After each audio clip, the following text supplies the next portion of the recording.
ladies and gentlemen, and make some forward progress over the weekend. College football was absolutely insane in terms of the upsets that we saw. I was looking at the list of them a little bit earlier, and it was crazy. Me and Elijah looked at one of them late as we were getting back to the station that night after Louisiana uh, beat Troy 51-30. Um, but earlier in the day, we saw Florida knock down number 9 Ole Miss. We saw in the nightcap Alabama put up 3 points as the number 7 team in the country and lose to Oklahoma, who was 5-5 at the time, losing 24-3. We saw Colorado while we were out there at the field lose to Kansas 37-21. BYU lost to Arizona State 28-25. And in the nightcap of the later part of the night, once we were done doing all the work and everything, Texas A&M goes to 4 overtimes against Auburn, and they lose 43-41. So you had 4 teams that were unranked to beat 4 ranked teams, and then obviously, like I said, that head-to-head between BYU and Arizona State. Arizona State being the lower-ranked team at the time, but they lost in that contest.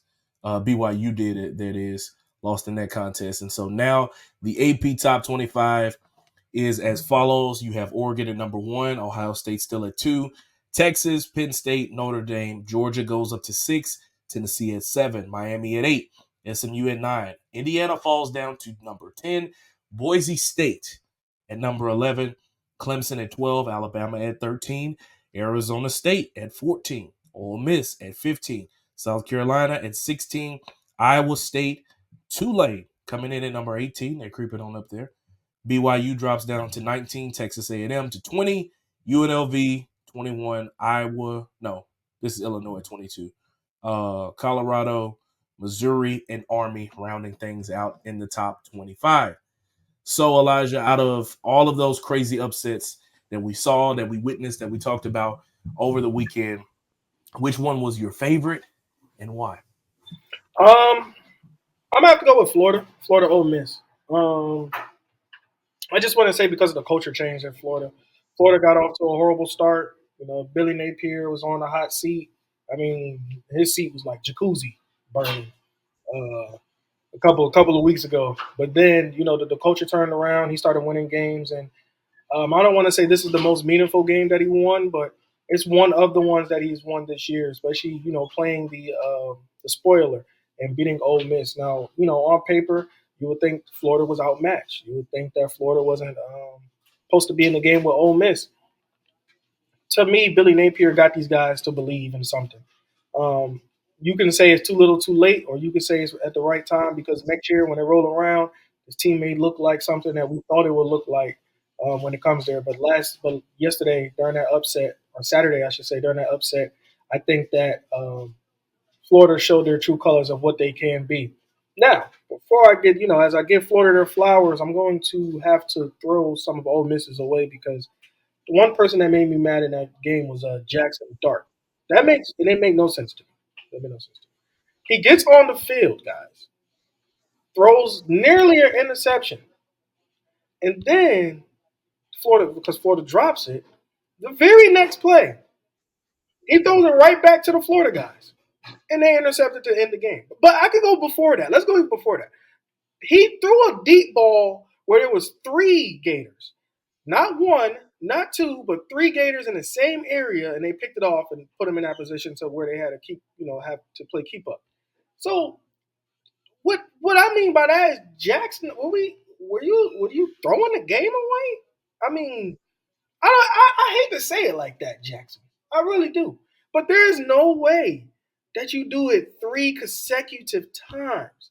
Who are you throwing the ball to, my guy? I mean, the people that I think you should be throwing the ball to has Ole Miss on their helmet and jersey.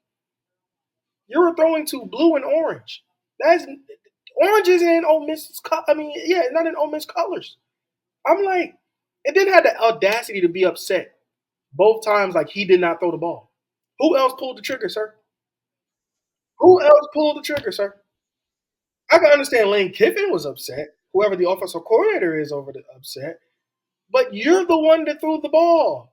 You like that's the part that gets me. I don't understand what was the logic behind it. I didn't see post game interviews or anything like that. But again, Jackson made really bad decisions. I'm not taking anything away from Florida. I think they played really great, but he made really bad decisions on three straight possessions, and that's something that if you really looking into it, scouts should start looking into before they try to draft this kid. Because I'm not saying that he can't be nothing special on the next level. He can be. Everybody learns, but three times, the same mistakes, like. Um, that's not going to get you far in the NFL. NFL for you is going to be not for long. That's what it's going to stand for. If you make those mistakes, NFL is going to stand for not for long for people that keep doing that same stuff. So that's where I'm at with it.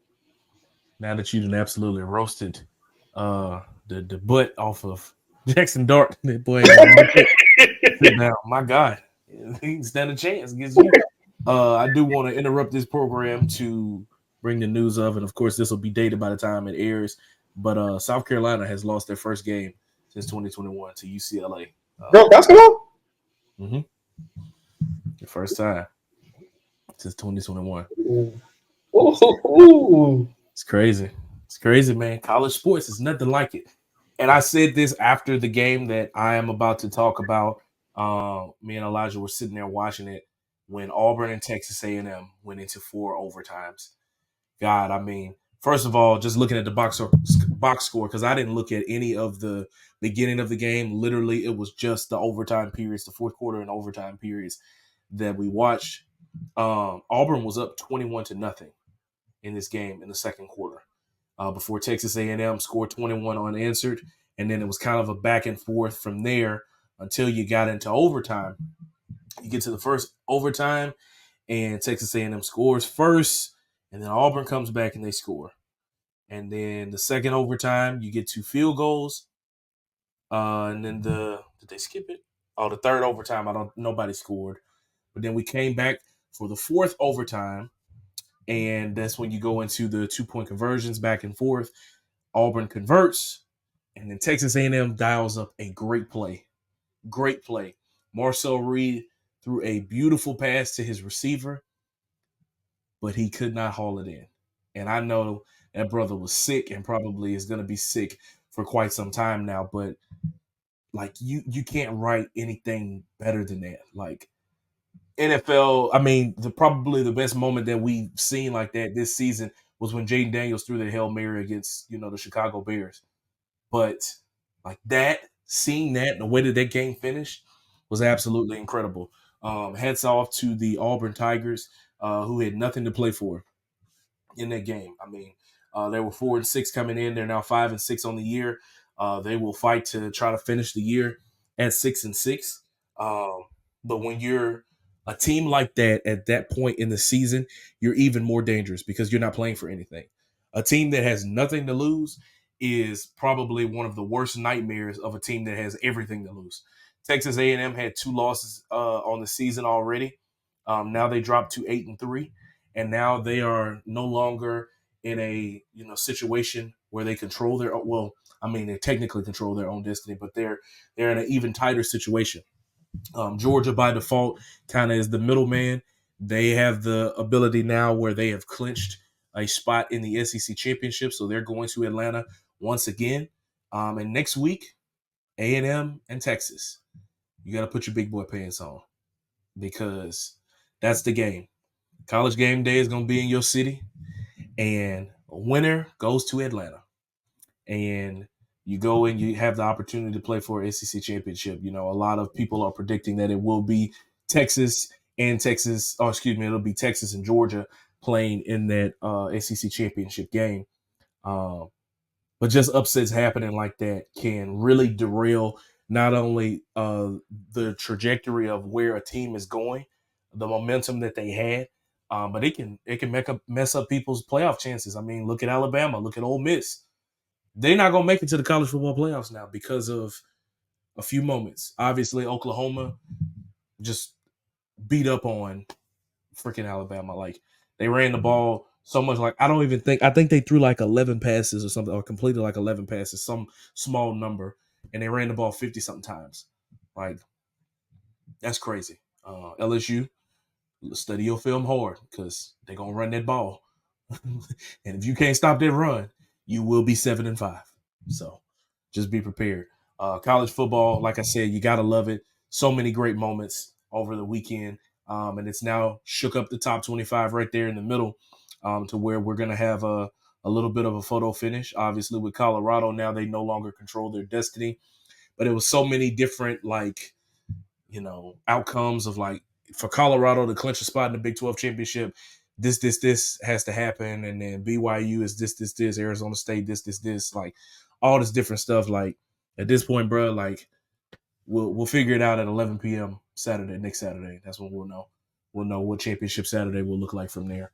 So, congratulations to all the teams that get upsets. And then like my biggest thing that I love about upsets also is like, especially when it's unranked teams being ranked teams, is them kids storming the field. I know people are like the safety and you're giving away money, but bro, that's what college is all about. Having crazy broke fun, getting the opportunity to just do something that you would never get to do again once you become an adult. Like, I mean, you can, but it's a little bit more crazier then. And then, jumping over them guardrails. If you fall, hey, them bruises don't heal up the same way when you get older. It just don't. So, congratulations to all those schools that got those upsets. Always making college football very, very, very, very fun for us to watch as consumers. And it's also people that work in the sports industry. Thank you so much for watching this clip of the Fitz Take podcast. Be sure to like this video and also subscribe to the YouTube channel. And also follow me and Elijah on our social media platforms. They will be linked down in the description. And remember, every episode of the Fitz Take podcast will air right here on the YouTube channel every Monday at 2 p.m. Thank you so much for watching, and we'll see you next time.